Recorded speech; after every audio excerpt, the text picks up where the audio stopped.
할렐루야. 할렐루야. 인사하십시다. 잘 오셨습니다. 최고의 복된 자리에 오셨습니다. 최고의 은혜 자리에 오셨습니다. 이 자리가 가장 복된 자리인 줄로 믿으시기를 주의 이름으로 축복합니다.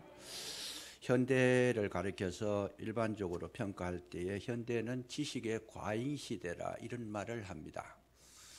오늘날 우리가 집안에 앉아 있으면서도 세계를 알 수 있는 것은 지식이 팽배해졌고 모든 지식을 공유할 수 있는 그런 환경이 조성되어 있다라고 하는 거 우리가 인정할 수밖에 없습니다. 그래서 방 안에서 인터넷 하나만 가지고 다 이렇게 검색을 해보면 그 나라 위치라든지 수도가 어딘지 인구가 얼마인지 대통령이 누구인지 심지어 관광지에 어떤 것이 있는지 모든 것이 다 나와 있습니다. 그런 것뿐만 아니고 의학적인 문제, 과학적인 문제, 세부적인 것까지 모르는 게 없습니다. 그러니까 오늘날 우리 지식이라는 것이 어마어마하게 발달됐는데 이것이 정말 우리에게 참 유익한 것도 있겠지만은 그러나 중요한 것은 그렇게 지식이 많아졌는데도 우리의 그 내면적인 심령에 참 평안이 있었는가? 우리의 그 삶이 과거보다도 더 참 은혜로운 삶을 살고 있는가? 우리의 막 심령이 더 새롭게 됐는가? 이런 것을 우리가 분별해 보면 전혀 그렇지 않다라는 거죠. 더 복잡해졌어요. 더 어려워졌고 더 굳어졌고 마음이 더 완악해지고 겸손하지 아니하고 더 교만해졌고 다른 사람하고 화합하지 못하고 더 개인주의적으로 자기의 독립정신만 키웠고 사회적으로는 더 곤란한 일들만 많이 일어나게 됐다는 거죠.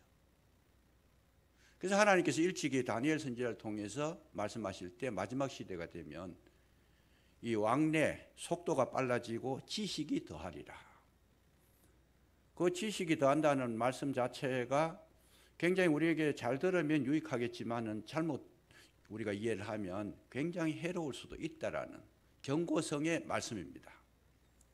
많이 아는 것이 무조건 좋다 그런 뜻이 아니라는 거죠.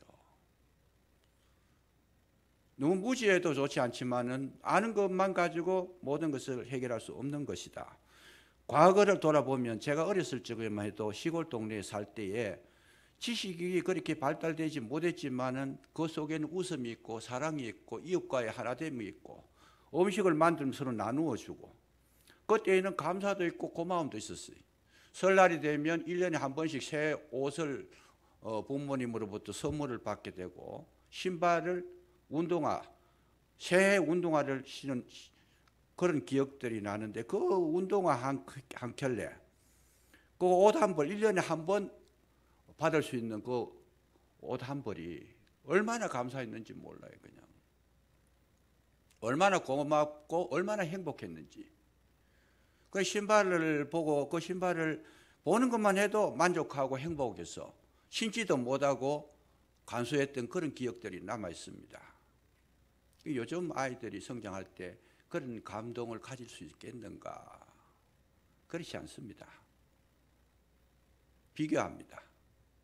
아무리 좋은 걸 사줘도 학교에 가보면 친구들이 더 좋은 신발을, 더 비싼 신발을 사신고 오면 불만이 나오게 되어 있습니다. 그 마음에 평안이 없고 기쁨이 없고 감사가 없는 거죠. 그게 오늘날 현실이더라. 과학이 발달하고 문화가 발달하고 살기는 편해졌는데 우리를 가장 힘들게 하는 것은 그런 것들이 아니고 마음의 문제라는 거예요. 마음의 문제.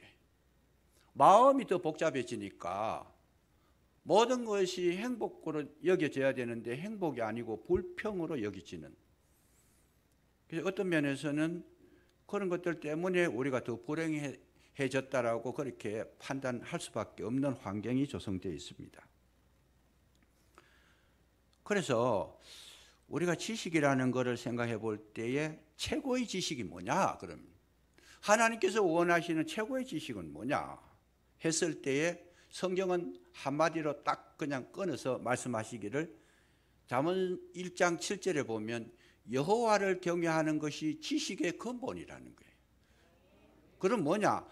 최고의 지식은 하나님을 알고 나를 아는 거다는 거죠. 그러니까 하나님을 알게 되면 반대급부로 내가 드러나게 돼 있다. 이것이 최고의 지식이라는 거예요. 오늘날 불행한 것은 세상적인 지식은 굉장히 많고 발달되어 있고 정말 더 깊이 알고 있지만은 자기를 아는 데에 대해서는 굉장히 소홀하고 거기에 대해서는 관심이 별로 없고 문외한이 되어 있다고 하는 사실. 그래서 행복이 아니고 불행해졌다는 거. 감사가 아니고 불평이 나온다는 거. 우리가 진리를 품지 못하고 이 세상에 이끌려서 늘 불평이 많다라는 거. 결론이 뭡니까? 행복하지 않다는 거죠. 그래서 지식 중에 최고의 지식이 뭐냐? 하나님을 알고 나를 아는 것이다. 내 자신이 어떤가를 분별해내는 것이다. 오늘 이 세상의 모든 문제를 우리가 해석할 때에 예수 그리스도를 알면 모든 문제가 해결이 되어버립니다. 그리고 이해가 되고 풀려지게 되어 있어요. 인생의 고통이 어디서 왔느냐? 예수님을 보니까 인생의 고통이 하나님을 떠난 데서 왔고 인간의 죄에서 왔다라는 것이 예수 그리스도를 통해서 확실하게 나타나고 보여주고 있는 것이죠. 그러니까 주님을 모르면, 그리스도를 모르는 모든 세상의 지식들은 그 근본을 모르기 때문에 해결할 수 있는 길이 없다라는 거예요.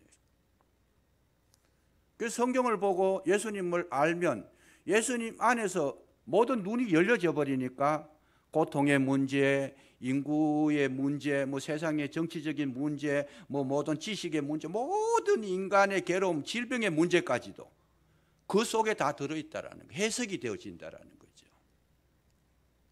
그 내가 왜 평안함이 없는가? 내 속에 심령의 문제까지도 주님을 아니까 다 해석이 돼버리는 거예요. 아, 이건 이래서 이렇구나. 그래서 우리가 예수님을 믿어야 될 목적이 뭐냐? 예수님을 진짜 알고 예수님의 눈으로 세상을 보니까 길이 보이고 해야 할 일이 선명하게 드러나게 되고 내가 어떻게 살아야 될 것인가 하는 그 삶의 방향이 설정이 되어버리는 것. 그래서 우리는 그리스도 안에 있으니까 이 세상의 전체적인 모든 흐름을 인식하고 있기 때문에 그의 삶에는 하나님 주시는 은혜와 평강으로 채워지더라는 것. 이걸 성경은 우리에게 가르쳐 주시고 있다라는 거죠. 인간의 고통 문제가 어디서 왔어요? 죄에서 왔다는. 그래서 성경은 끊임없이 너희들이 평안하려고 하면 회개하라. 천국이 가까이 왔다. 죄 문제를 노출시켜서 처리하지 아니하고는 천국을 경험할 수가 없는 것이다. 그래서 이 문제를 보는 시각이 완전히 달라지는 거죠. 돈이 없어 불행한 게 아니다는 거예요. 공부를 못해서 어려운 게 아니라는 거예요. 돈이 없어서, 지식이 없어서, 정말 이 건강이 없어서 불행한 것이 아니고 그리스도의 눈으로 볼 수 없기 때문에 소경되어서 불행하다는 것. 이걸 성경은 우리에게 가르쳐 주시고 있다라는 거예요. 그래서 내 자신이 정말 말씀 안에서 나를 볼 수 있는 눈이 열리지 아니하면 아무리 하나님께서 좋은 것을 주셔도 내게 유익이 되지 않는다.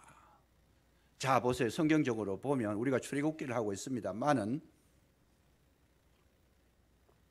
세상의 민족 가운데에 이스라엘 백성만큼 하나님의 은혜를 크게 받은 민족이 없습니다. 왜 그렇습니까? 홍해를, 바다를 갈라가지고 바다를 건넌 민족이 이 세상에 한 민족도 없어요. 그냥 그 홍해라는 거 짧은, 제가 그 홍해까지 가보니까 끝도 안 보이 길어요. 그게 그 먼 바다를 고의로 물을 갈라가지고 이스라엘 백성 전체가 200만이 건너가고, 그러고도 이 애국 군대가 들어와가지고 왔을 때에는 그 물이 합쳐져서 군사들 다 멸절시켜버리고 이스라엘을 구원해 주셨더라. 이런 전쟁을, 이런 은혜를 입은 백성은 이스라엘밖에 없어요. 뿐만 아니라 만나가 하늘에서 내려왔어요. 양식이 땅에서 올라오는 건데, 심어서 거두는 건데 하늘에서부터 내려왔던 그 만나를 먹은 백성은 이스라엘 백성밖에 없어요. 그것뿐만 아니고 구름 기둥과 불 기둥이 인도를 하셨다는 거예요. 기가 막히잖아요, 이게. 구름 기둥과 불 기둥. 초월적인 세계, 초월적인 경험을 하고 살았다. 뿐만 아닙니다. 생수를, 그것도 그냥 생수가 아니고 돌에서, 반석에서 나오는 샘물, 그것도 한두 명이 아니고 200만 명이 먹고, 그리고 가축들까지 다 먹을 수 있는 양의 물이 흘러나왔다면 그 시냇가가 돼야 되는 거죠.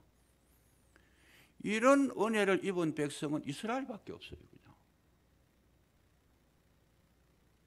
정말 위대했는 경험을 하고 정말 놀라운 체험을 하고 표적, 기적, 능력, 신비한 것을 경험했던 저 이스라엘 백성들이 결국은 그 삶에서 행복했느냐?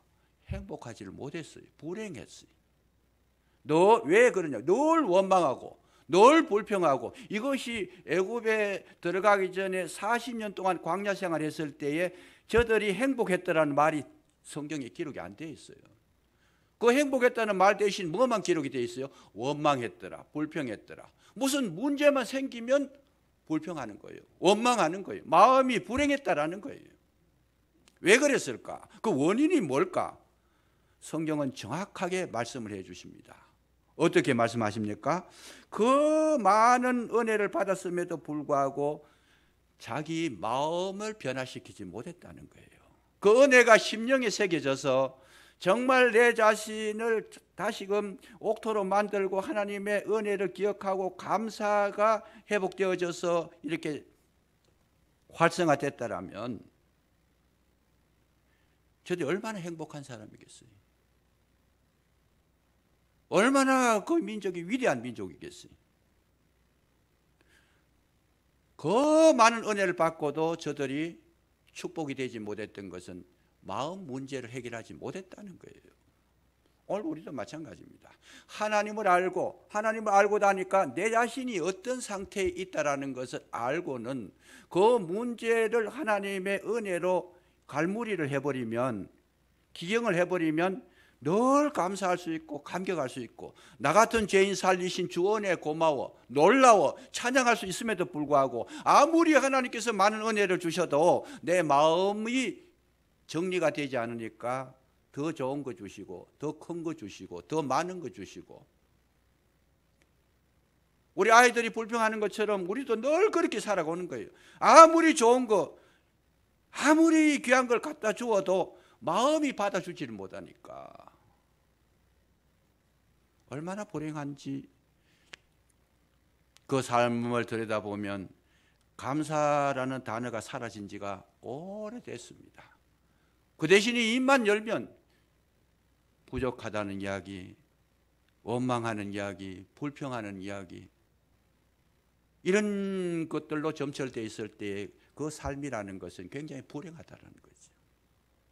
우리가 예수님을 믿는다고 하면서도 실질적으로 예수님을 믿는다는 것이 뭘까? 그리스도를 내가 받아들이는 거고, 그리스도와 하나가 되는 것, 그리스도의 마음으로 살아가는 것이고, 내 마음이 그리스도의 마음으로 심령이 가난해져서 정말 그 은혜로 인식할 수 있는 정확한 마인드가 형성되는 것, 그것이 신앙이다라는 거죠. 은혜를 은혜로 받아들여야 되고, 고마운 것을 고마움으로 알아야 되는데, 고마운 것이 있어도 불평이고 좋은 것이 있어도 만족을 하지 못하고, 아무리 귀한 것이 있어도 그 귀한 줄 모르고. 왜 그러냐? 심령의 문제가 해결이 안 되어 있다는 거예요. 이런 문제를 우리가 해결하지 못하면 우리는 하나님의 은혜가 적어서 실패하는 것이 아니고 받아들이지 못해서 실패한다는 거죠.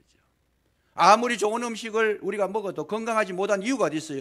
그 음식이 내 몸에서 적절하게 소화를 잘 시켜서 각 세포로 영양소를 공급을 해가지고 세포가 활성화되고 힘을 발휘할 수 있는 강건함이 있어야 되는데, 음식물이 아무리 좋은 것도 이 활동, 이 기능이 상실돼 버리면 그 음식물은 전부 다 허비돼 나가버리는 거예요. 그럼 건강하지는 못하고 늘 그냥 간신히 이제 생명만 부지할 수 있는 아주 그 참 약한 모습으로 살아갈 수밖에 없다라는 거. 이걸 우리가 인식할 수 있어야 된다. 그래서 하나님께서 우리에게 복을 주실 때 우리는 하나님 복 주십시오. 그냥 물질 주십시오. 하나님 내게 건강 주십시오. 이렇게 단도직입적으로 기도할 때가 참 많이 있습니다. 그런데 하나님께서 우리를 행복하게 하시는 방법은 그런 게 아니다는 거죠. 뭐냐? 복 받을 사람, 쉽게 말하면 건강을 유지할 수 있는 사람은 건강할 수 있는 몸의 기능을 회복시켜 준다. 먼저. 그러니까 소화를 시키려면 위의 기능을 제대로 회복해야 영양소를 빼낼 수 있는 것처럼 하나님께서도 우리에게 복을 주시고 행복을 주시고 정말 축복해 주시는 그 방법이 뭐냐? 나 자신을 회복시키는 방법을 쓰고 계신다는 거. 이걸 우리가 잊지 말아야 되는 거죠. 아무리 하늘문을 열어서 만약에 아침에 자고 일어났는데 문 앞에다가 황금 덩어리를 한 100kg짜리를 갖다 주어도 그것을 소화시키고 받아들일 만한 마음의 자세가 되어 있지 않으면 그것이 오히려 재앙이 되어버리는 거예요. 그래서 하나님의 방법을 우리가 잘 이해할 필요가 있습니다. 하나님의 방법은 내가 복받을 사람이 되게 먼저 만드시고 은혜 받을 마인드를 형성하시고 나를 강건하게 하셔서 모든 것을 섭취하고 소화시킬 수 있는 그런 어떤 놀라운 능력자로 만드셔서 무엇을 먹어도 소화시킬 수 있는 건강체를 먼저 만드신다고 하는 이 원리를 여러분 반드시 기억하시면 축복이 될 줄로 믿으시기 바랍니다. 하나님의 말씀을 들었을 때 내가 어떻게 변화되어야 될까? 어떤 걸 갖추어야 될까? 어떤 걸 버려야 될까? 어떤 걸 꺾어야 될까? 이런 것들을 알고 하나님께 복을 받을 만한 준비만 딱 하고 있으면 얼마든지 하나님은 주시고 채우신다라는 거예요. 그래서 하나님 방법이에요, 그게. 돈 달라고 해서 돈 주시는 분이 아니고 돈 받을 사람을 만드는 거예요. 건강 달라고 해서 건강 주시는 게 아니고 건강한 사람이 되도록. 그러니까 우리가 축복의 주인공인데 축복의 주인공이 갖추어야 될 것은 하나님이 주시는 그 복을 마음껏 내가 누릴 수 있는 마인드를 형성하는 것, 그게 하나님의 방법이라는 거예요. 이런 데는 우리가 소홀히 해요. 어떻게 할 줄도 모르고 그건 관심도 없고 그건 왜? 적시로 나타나지 않으니까. 안전뱅이가 뻗뜨기를 자 일어나라 그럼 일어났다. 그것만 좋아하지. 그 일어날 수 있는 그 마인드가 뭐예요? 이미 그 마음속에 그리스도를 믿는 믿음으로 채워져서 정말 주의 사람이 되는 것이 이 표적의 기적의 목적인데 그것은 소홀히 해버리고 병만 나으면 그 다음에 또 다시 병 걸리고 반복되다가 인생을 마치는 거예요. 그냥. 오늘 우리에게 중요한 것이 있습니다. 이런 것들을 우리가 알지 못했을 때 하나님께서 그 많은 은혜를 베풀어 주셨는데도 내게 남아있는 게 없더라는 거예요. 남아있는 게 없다. 그렇습니다. 이 자연 만물이 살아갈 때도 물이 필요하고 하나님께서 그 많은 비를 내려주셨는데도 그거를 잘 간수해 가지고 뜨거운 태양 아래서도 그 습기가 마르지 않고 공급될 수 있는 그 환경을 조성해 줘야 되는데 그걸 조성해 주지 않는 사막 가운데는 뭐예요? 비가 오면 그게 와디라 그러면 막 그냥 물이 그냥 홍수가 돼가 다 떠내려가 버리고 남는 게 없어요. 그냥. 그랬을 때 그 많은 비가 그 지역을 살려내느냐? 아닙니다. 그 지역을 오히려 파괴하고 있다는 거예요. 오늘 이 부분이 우리에게 주시는 하나님 놀라운 계획이고 섭리인데 우리가 잘 되는 비결은 이런 걸 아는 거예요. 하나님께서 뭘 원하시는 걸 알 때에 우리는 눈에 확실하게 갑자기 뜨이지는 않지만은 서서히 이런 문제를 하나씩 접근해서 해결해 나가면 나도 모르게 뭐가 돼요? 은혜의 사람이 돼버렸고 축복의 사람이 돼버렸고 정말 감사가 넘치는 사람이 돼버렸을 때에 이미 하나님께서는 모든 것을 우리에게 다 갖추어 주셔서 저와 여러분을 행복하게 하시는 줄로 믿으시기 바랍니다. 그게 하나님 사랑입니다. 나를 만드는 것 그 자체가 사랑이에요. 나를 새롭게 변화시키는 것 그것이 그리스도가 오신 목적이었어요. 그럼 죽으라고 우리는 나는 가만히 있고 하나님께서 다 해 주십시오.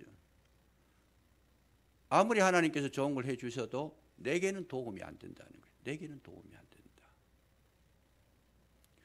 그래서 이런 문제를 우리가 깊이 생각해 볼 필요가 있습니다. 먼저 내 심령 속에 하나님의 은혜의 열매를 맺어야 우리는 비로소 모든 것을 소화시키고 얻을 수 있는 능력자가 된다는 것, 이걸 성경은 우리에게 깊이 가르쳐 주고 있습니다. 그래서 이 갈라디아서를 보면 참 중요한 말씀을 해요.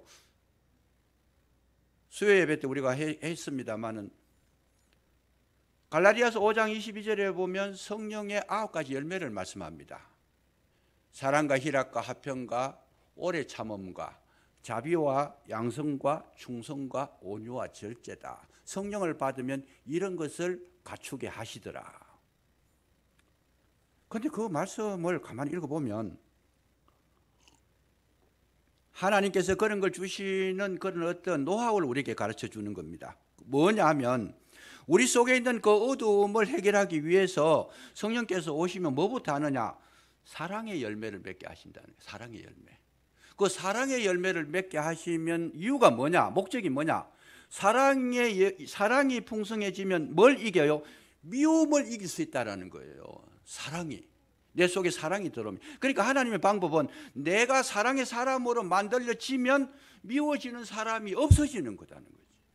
하나님의 방법이 그런 방법이에요. 성령의 열매를 맺는다. 성령의 충만함을 받으니까 사랑하는 사람이 되고, 사랑하는 사람 앞에서는 뭐가 없어져요? 미움의 요소가 사라지는 거죠. 미움의 요소가 있어도 그것이 미움으로 보여지지 않고 사랑으로 덮어버리는, 사랑이 미움을 이기는, 그래서 사랑의 열매를 주셨다는 거죠. 희락을 주셨어요. 희락은 기쁨인데 왜 희락을 주셨어요? 슬픔을 이기도록.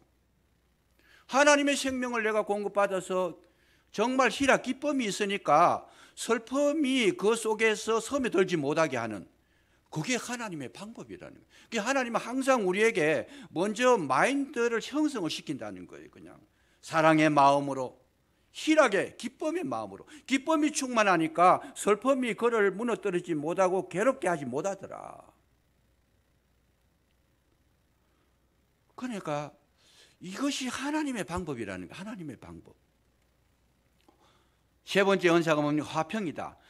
화평한 마음, 하나 되게 하는 마음, 이 화목한 마음을 주시니까 뭘 이겨낼 수 있어요? 불화가 없어진다는 거예요. 화평의 마음을 충만하게 채워주니까 사람 간의 그 갈등의 관계가 해결이 돼버렸어요. 그 갈등의 관계가 있다는 건 뭐예요? 화평의 성령의 능력이 내 속에 희박하기 때문에 그 불화한 마음이 나를 지배해버려. 오히려 공격당해가지고 불편한 거죠. 성령의 역사가 화평의 마음이 없으니까 뭐예요? 다른 사람하고 자꾸 그냥 갈등 관계에 가고 싸우려고 하고 불화하게 하고, 어려움이 어디서 초래되느냐? 그 불화한 것이 있다라는 거, 이 세상은 그거 없어지지 않습니다. 있다라는 것이 아니고 그것을 이길 수 있는 능력을 갖추는 게 우리에게는 가장 큰 축복이라는 거예요. 그래서 우리는 화평한 마음. 그 다음에 은사가 뭡니까? 열매가 오래 참는다. 오래 참는다. 왜 오래 참는? 오래 참는 인내심을 가지게 되면 뭘 이길 수 있어요? 조급한 걸 이길 수 있다는 거예요. 조급한 거. 그 세상 일을 하다 보면 성격이 좀 급하신 분이 계시는데, 성격 급한 분은 조급하다는 거죠. 그 조급하면 늘 실수를 해요, 그냥.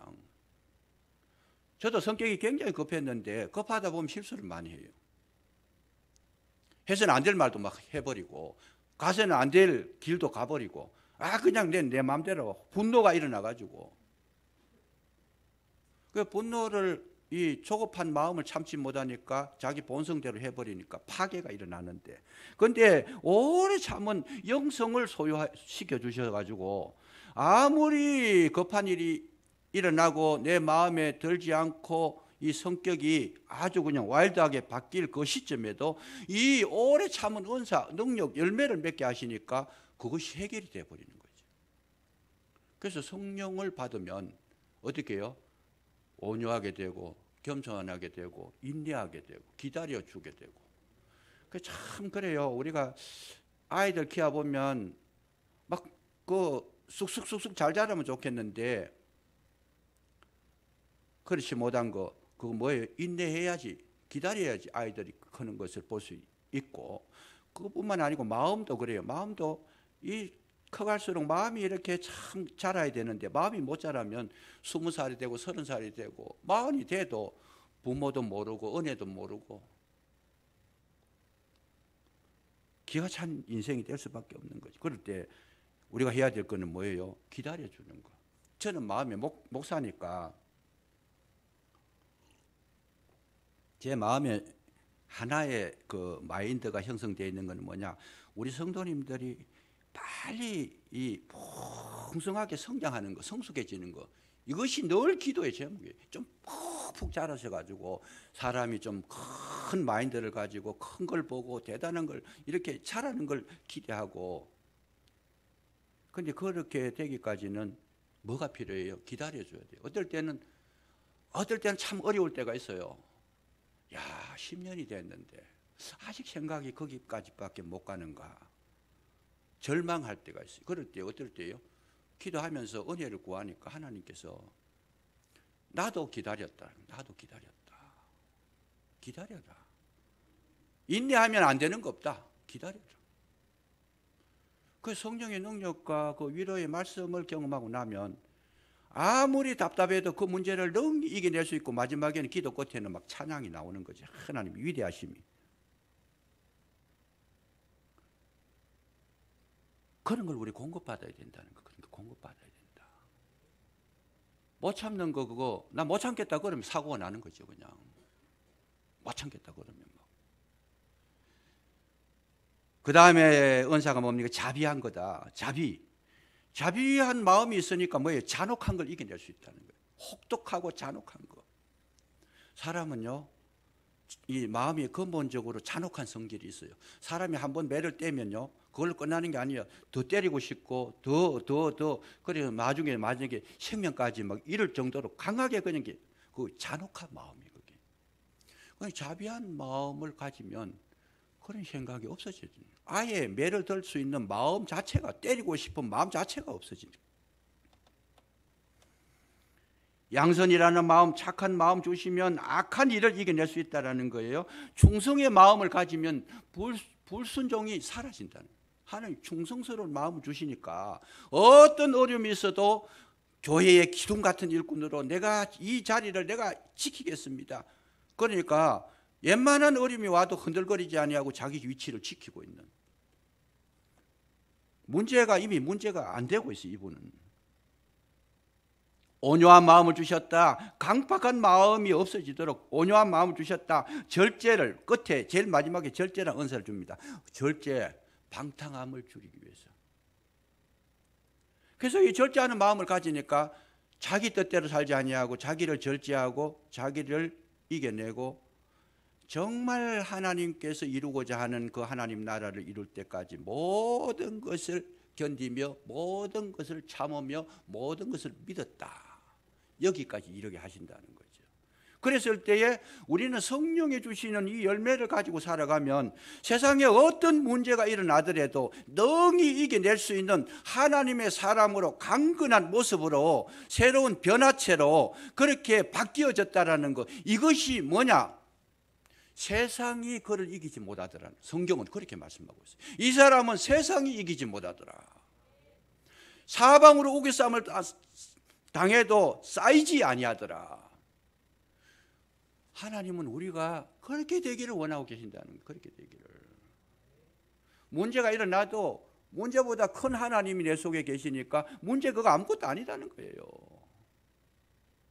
적어도 이렇게 됐을 때 먼 세계 하나님의 나라가 우리 속에 이루어지고 거기에 은혜라는 말을 쓰고 의의 평강이 있다라는 거. 그래서 사도 바울이 편지를 쓸 때마다 꼭 기록하는 것이 뭐예요? 은혜와 평강이 너희에게 있을지어다. 성령의 놀라운 역사로 완전 무장을 하고 완전히 갖추어지니까 은혜와 평강이 떠나지 않는 거예요. 그래서 이런 분들의 특징은 잠을 잘 잔다는 거예요. 불면증이라는 게 없어요. 이런 분들은. 왜요? 하나님께서 이미 그 영성을 꽉 채워서 모든 문제를 하나님께 이미 의지하고 맡겼기 때문에 불안한 게 없다라는 거예요. 괴로움도 없다라는 거예요. 그것 때문에 사람과의 그 갈등이 다툼이 없다라는 거예요. 오늘 우리의 문제는 뭡니까? 이 은혜 속에 들어가지 못했으니까 자꾸 그냥 미운 사람이 생기잖아요. 그걸 극복하지 못하니까 다툼이 일어나잖아요. 그러니까 당파를 짓고 나누고 싸우고 갈라서고 분열이 일어나고 전쟁이 일어나고 불행해진다 그 말이죠. 그래서 우리가 그리스도를 믿는다, 예수님을 믿는다, 그리스도인이 됐다라는 것은 우리의 목표가 어디냐? 그리스도와 하나 되고 그리스도화 되는 거. 그 주님을 내 몸에 내 마음에 모시니까 모든 문제가 그 안에서 해결이 되어버리는 그런 자로 만드시는 것이 하나님의 뜻이고 하나님을 아는 지식이고 나를 아는 그런 어떤 놀라운 은혜인 줄로 믿으시기 바랍니다. 이렇게 되는 거예요. 이렇게 되는 거예요. 그래서 이런 분들은 어디를 갖다 놔도 하나님의 사람으로 살아낼 수 있는 힘을 소유한 자다. 이런 분들은 사막에 갖다 놔도 괜찮고, 이런 분들은 뭐 하여튼 그 핍박받는 그런 나라에 들어가서도 능히 그걸 이겨낼 수 있고, 이런 분들은 질병 속에서도 찬양할 수 있고, 이런 분들은 가난 속에서도 하나님의 부요함을 느낄 수 있고, 이런 분들은 어디를 가든지 하나님의 평강으로 살아가기 때문에 나오는 결과가 뭐냐?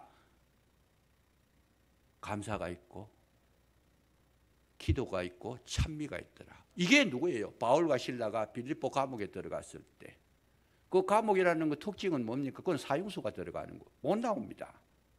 나올 수, 들어갔다 그러면 굴속인데 제가 그 가보니까 굴을 파가지고 넣어버리는 거. 앞에 막아버리면 못 나와. 그런데 성경은 뭐라고 기록해요? 바울과 실라가 그곳에도 기도하고 찬미하였다. 아니 생명이 내일 모레 뭐 어떻게 될지도 모르고 불투명한데 불안한 상황에서 기도하고 거기서 찬양이 올라나왔다는 거예요. 적어도 바울과 실라가 그렇게 된 것이 아니고 저와 여러분이 그렇게 되시기를 주의 이름으로 축복합니다. 이게 우리 신앙인이라는 거예요. 이게 없으면 신자나 불신자나 동일하다, 똑같은 거예요. 그냥 적어도 우리는 하나님의 사람이라고 하는 색채를 가지고 살아야 된다는 것. 하나님 오늘도 우리에게 이런 훈련을 시키고 계신다는 거예요.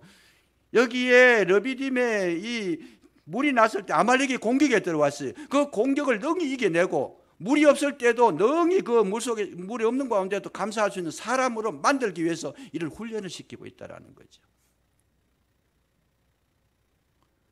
귀한 겁니다. 신앙생활 하시면 하실수록 뭐예요? 하나님의 나라가 저와 여러분 심령 속에 이루어지고 늘 감사하시고 늘 찬양하시고 기뻐하시고 즐거워하실 때 우리는 곧 이 땅에 살지만은 하나님 나라를 소유하고 사는 자다. 승리하시기를 주의 이름으로 축복합니다. 기도하겠습니다. 감사합니다. 오늘도 저희들 불러주셨사오니 성령 충만함을 더해 주시고 진정 그리스도를 품고 살아가는 자가 되게 해주시고 예수의 그리스도의 영성을 충만하게 소유함으로 말미암아 세상과 싸워 이기게 하시고 원수 마귀와의 전투에서도 능히 승리하게 하시고 나 자신과의 싸움에서도 이겨낼 수 있는 능력자가 되게 해주시기를 간절히 기도하고 원합니다. 은혜를 베풀어 주셔서 날마다 성장하게 하시고 날마다 성숙하게 하셔서 그리스도 예수의 사람이 되게 해주시기를 간절히 기도하고 원하오니 함께하여 주시옵소서. 예수님 이름으로 간절히 기도드리옵나이다. 아멘.